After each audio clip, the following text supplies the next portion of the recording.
Pessoal, a palestra de hoje é bem ao ensejo do que nós estamos vivendo, que é a corrupção gerando desigualdade. Essa palestra ela é baseada nesse livro aqui, Divaldo Responde 2. Tá? É uma das perguntas que foram feitas a ele a respeito dos políticos. Perguntam a respeito dos políticos que desviam o dinheiro que seriam destinados à educação, à saúde, à segurança. A pergunta é o que acontece com essas pessoas, porque, na maioria das vezes, a gente não consegue vislumbrar que eles vão resgatar alguma coisa do que fizeram de mal. Mas esse não vislumbre dessas coisas é porque, na maioria das vezes, a gente ainda traz conosco alguns atavismos do materialismo, de acreditar que a existência se encerra na presente existência e de que não há vida após a morte, não há reencarnação após a morte. Se efetivamente nós formos materialistas e acreditarmos nisso, com certeza a gente não vai conseguir alcançar as explicações que todas as obras básicas trazem sobre o assunto e as correlatas também. O problema é que a gente está trabalhando dentro do Espiritismo porque a gente acredita em reencarnação. E se eu começar a juntar todos os conhecimentos por nós amealhados ao longo do tempo, na leitura das obras básicas, e nas correlatas também, mas todos os assuntos estão nas obras básicas, né? Hoje me perguntaram, tá, mas o assunto corrupção está nas obras básicas? Está. Está. Só que a gente tem que juntar os conhecimentos e utilizar os conhecimentos.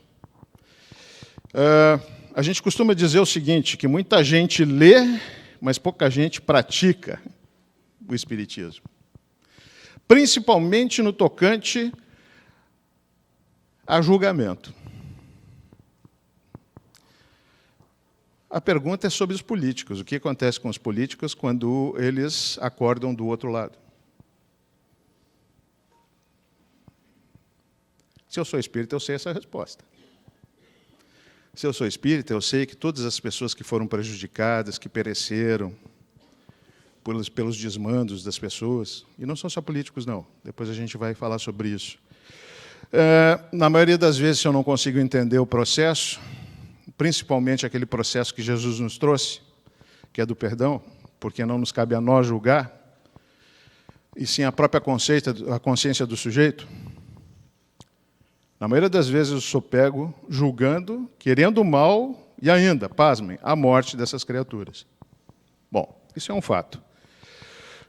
O fato é que, se eu sou espírita, eu sei que essas criaturas vão acordar do outro lado, sendo cobradas por todas as vítimas que eles fizeram em vida. E a maioria deles algozes incansáveis, ao ponto de desequilíbrio energético dessas criaturas e com consequências reencarnatórias muito graves. Doenças mentais, doenças físicas, e das mais diversas. Eles reencarnam para conseguir entender, alcançar aquilo que fizeram, às vezes, com uma caneta. É que essas pessoas não têm noção de que, com uma caneta, elas podem matar milhares de pessoas.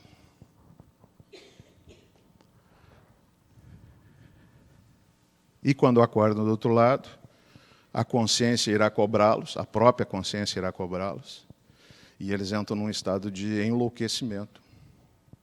E, na maioria das vezes, aceitam reencarnar para resgatar esses problemas que fizeram em outras encarnações, com dificuldades, com doenças, enfim, debilitantes ou não, crônicas, e tem uma vida muito triste, às vezes não só uma vida, mas algumas vidas.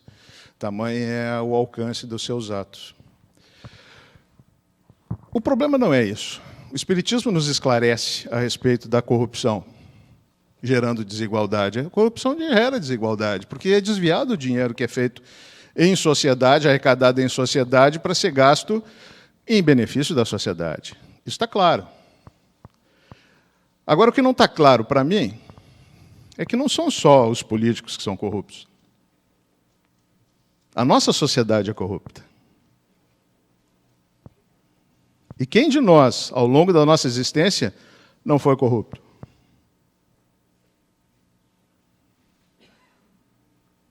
Quando eu furo uma fila, quando eu passo um sinal vermelho, quando eu estaciono numa vaga de idoso, de grávida, de deficiente, e não sou nenhum dos três, quando eu falo mal de alguém, quando eu semeio a discórdia, quando eu caio na armadilha das mídias e quero mal indistintamente a todas essas pobres criaturas que vão resgatar aquilo que fizeram, eu não estou praticando mal. Quando eu julgo, quando eu sou preconceituoso contra os meus irmãos, seja por que motivo for, eu não estou praticando mal. Aí a gente se lembra das definições de bem e de mal, que está nas obras básicas, e é muito simples. Diz as obras básicas que bem é tudo aquilo que nos aproxima das leis de Deus, e mal é tudo aquilo que nos afasta das leis de Deus. E aí a pergunta é o seguinte: onde é que estão escritas essas leis?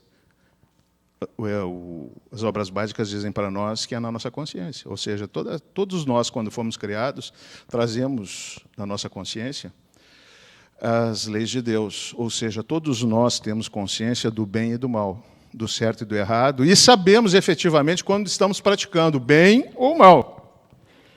O grande problema dessa história também é que eu sou muito condescendente comigo mesmo. Eu sempre tenho um motivo para fazer as coisas.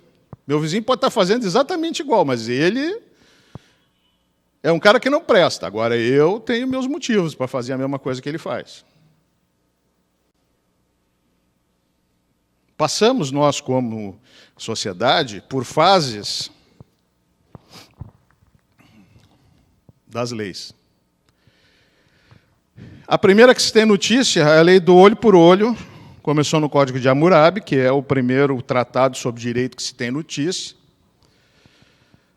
Depois, por Moisés, as leis mosaicas, que eram duríssimas. E, finalmente, quando, em tese, nós conseguimos ficarmos mais adultos, Deus nos mandou Cristo. Aí subverteu tudo aquilo que a gente pensava a respeito de punição, de entendimento de corrupção, de como tratar com essas coisas. Porque foi pela primeira vez na vida que alguém pregou, literalmente no deserto, a lei do amor incondicional. Em que nós, a partir daí, começaríamos a entender que nós somos falíveis, não deveríamos ser, mas somos, e que isso é uma opção nossa sempre. Mas que a gente teria que ter amor no coração para tratar dessas questões. E aí começou a complicar a coisa. Porque Jesus disse que era para a gente se amar, se instruir. Até aí está tudo bem. E quando ele disse que era para a gente amar os nossos inimigos?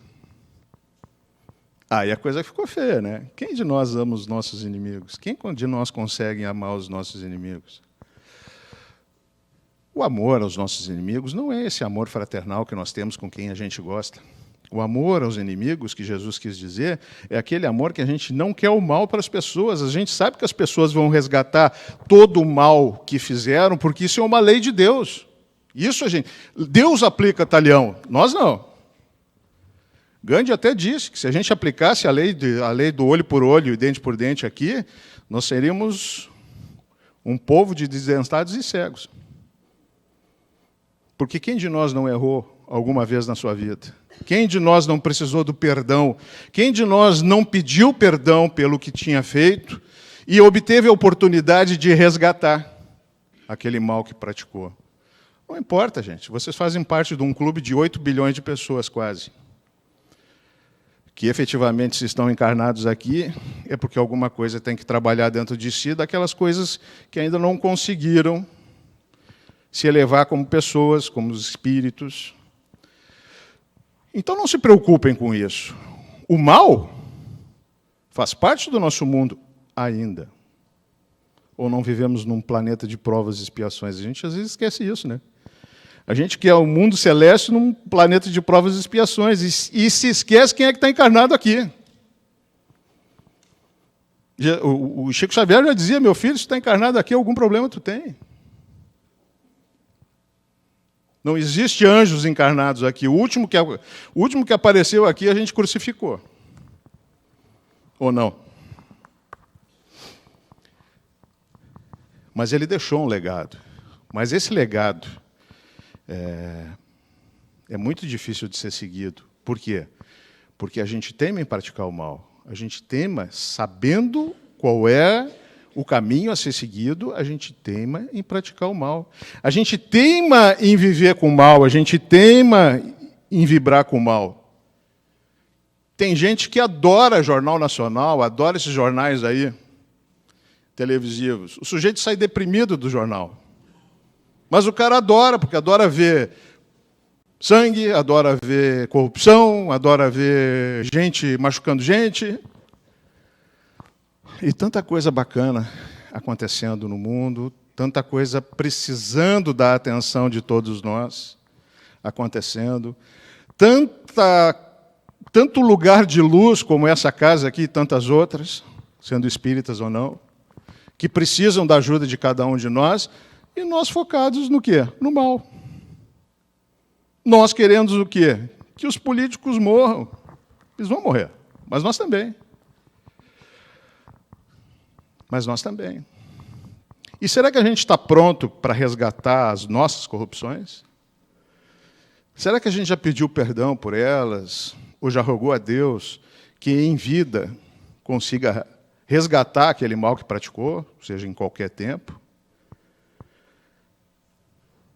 Porque o Livro dos Espíritos diz para nós que é uma felicidade quando a gente consegue resgatar em vida um mal que praticou. Porque se a gente acordar do outro lado com alguma dívida, nós vamos ter que resgatá-la mais cedo ou mais tarde. Ou vai ser no umbral, lá em cima, que não é inferno, gente. Vamos conversar sobre isso também. Umbral é um lugar de pessoas que vibram da mesma maneira. E tem gente que tem medo do umbral, mas não faz nada para ficar fora.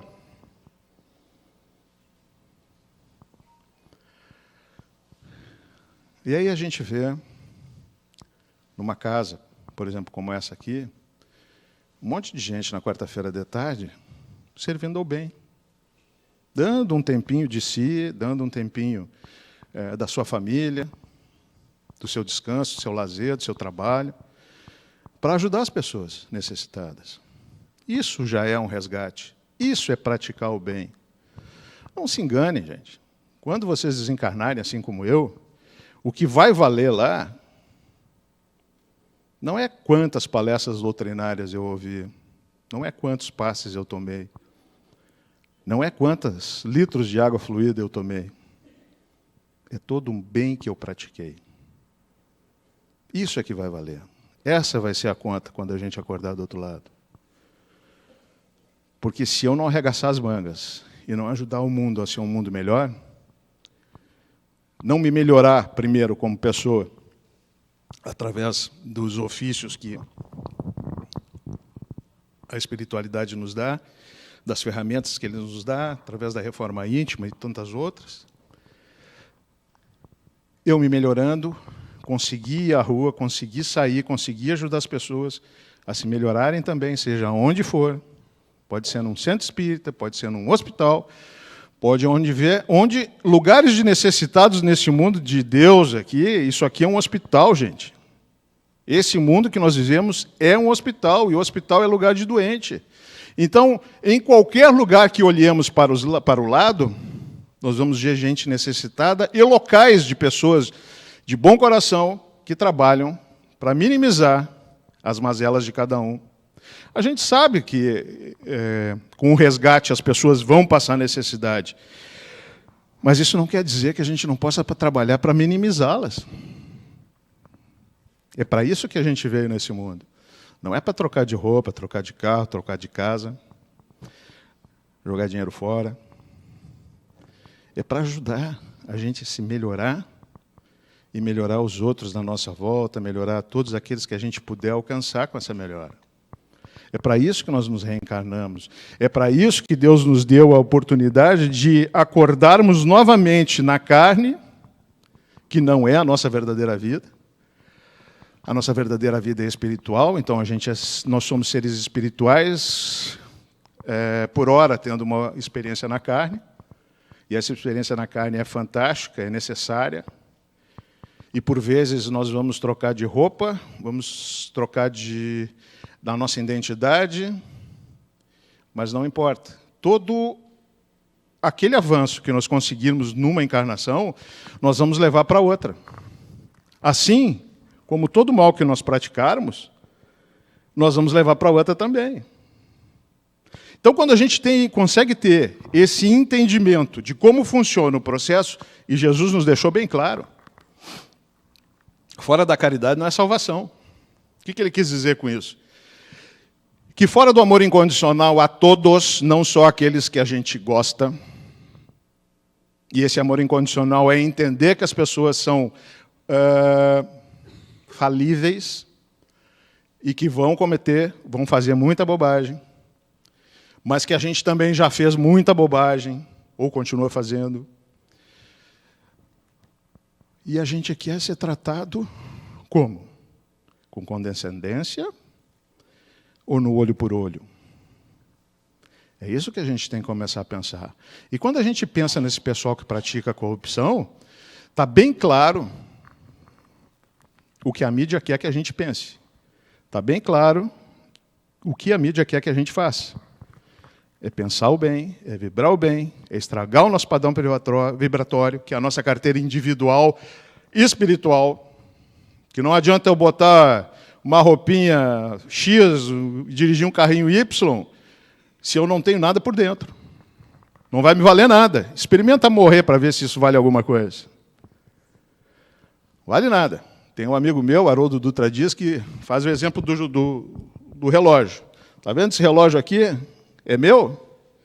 Ele diz, experimenta eu morrer para tu ver se é meu. Tudo é emprestado para nós. E quando a gente desencarnar, a gente quer matéria ou quer espírito? É o nosso grande dilema. É o grande dilema da sociedade que nós criamos. Porque a maioria das pessoas acham que ter um dia feliz é ter um dia no shopping comprando. Não é isso que as propagandas nos dizem? E, na realidade, a gente sabe que um dia feliz é o dia que a gente pode chegar no final do dia e dizer assim, pelo amor de Deus, eu melhorei nisso, naquelas coisas negativas minhas. E mais, eu consegui ajudar alguém a melhorar. Eu consegui fazer com que minha pessoa não se suicidasse com um sorriso que eu recebi aqui na portaria de um centro espírita. Esse é o dia perfeito. Esse é o dia feliz, porque é o dia que eu consegui pegar da minha mochila uma pedrinha daquelas que eu reencarnei com elas e joguei fora. Menos um encargo para mim. Isso não quer dizer que tenham acabado. A minha, pelo menos, é bem grande, minha mochila. Quando vai ser esvaziada, não sei. Mas a gente está tentando. Muito mais do que a maioria das pessoas, né? Que a nosso favor a gente tem para dizer o quê para os nossos obsessores? Pelo menos eu estou tentando. Sou perfeito? Muito longe disso. Todos nós estamos no mesmo barco. Todos. Não existe espírito de luz encarnado. E quando a gente acha que é espírito de luz, procura ajuda. Quando se olhar no espelho e achar que é a última Coca-Cola do deserto, mas corre e pede ajuda. Porque não é nada disso. Todos nós temos os nossos problemas, todos nós trazemos os nossos problemas para resolver, todos nós sabemos e conhecemos os nossos problemas, porque quando a gente se olha no espelho, a gente sabe exatamente quem é. E aí, às vezes, a gente esconde, né? Eu só vou pensar isso, ninguém está sabendo o que eu estou pensando. É 8 espíritos desencarnados para 1. Imagina a torcida do Flamengo na casa da gente, lá nos enxergando quando a gente acha que está sozinho.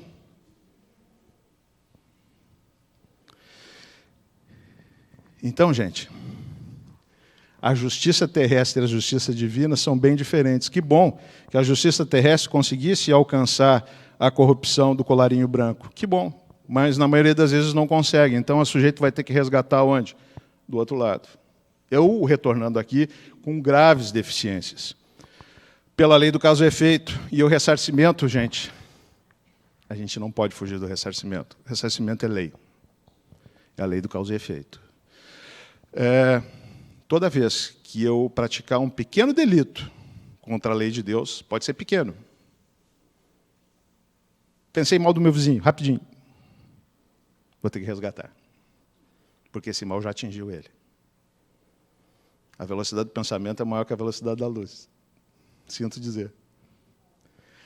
Mas tem maneiras da gente conseguir se equilibrar, tem maneiras da gente começar a entender o processo e se excluir do processo. Ao meu ver, primeiro é desligando a televisão e pegando um livro para ler. A gente vai melhorar 90% do nosso padrão vibratório. Ou não?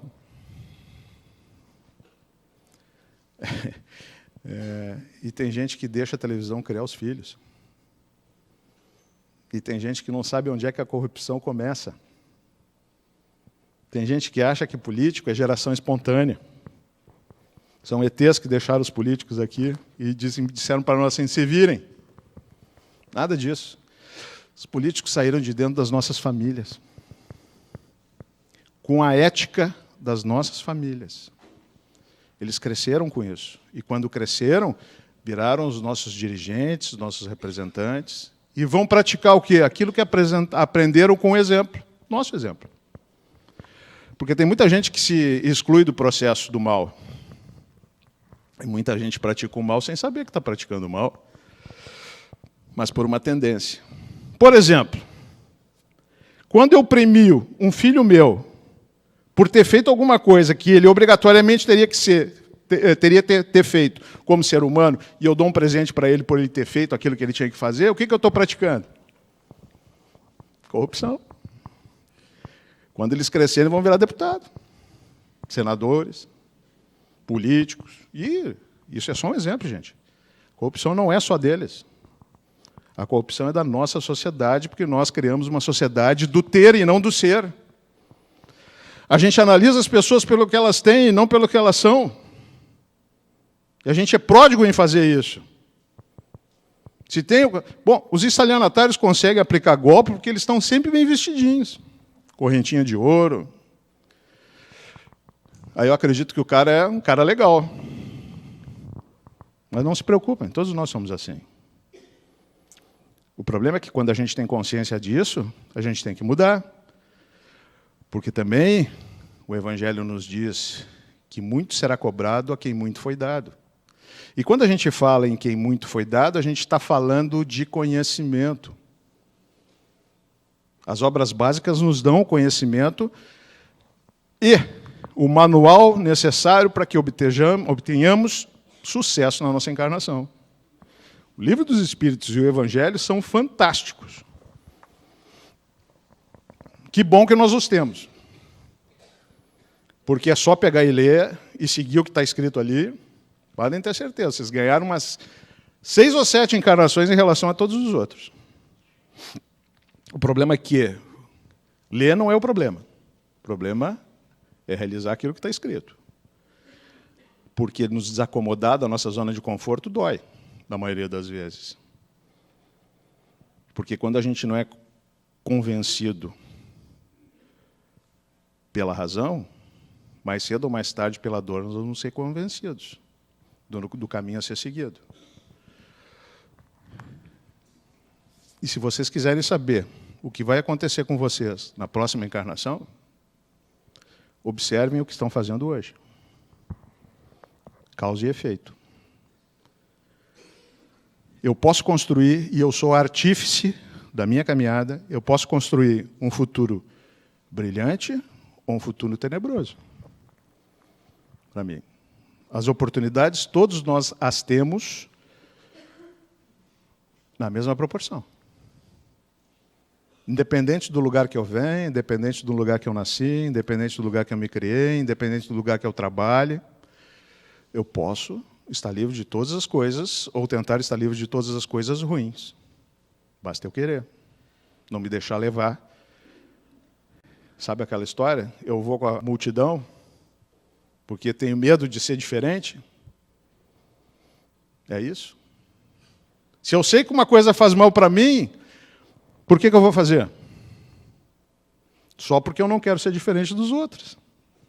Aí eu continuo fazendo a mesma coisa que me faz mal, porque eu tenho medo de ser diferente. Eu tenho medo de quebrar essas correntes aí que me juntam toda a multidão.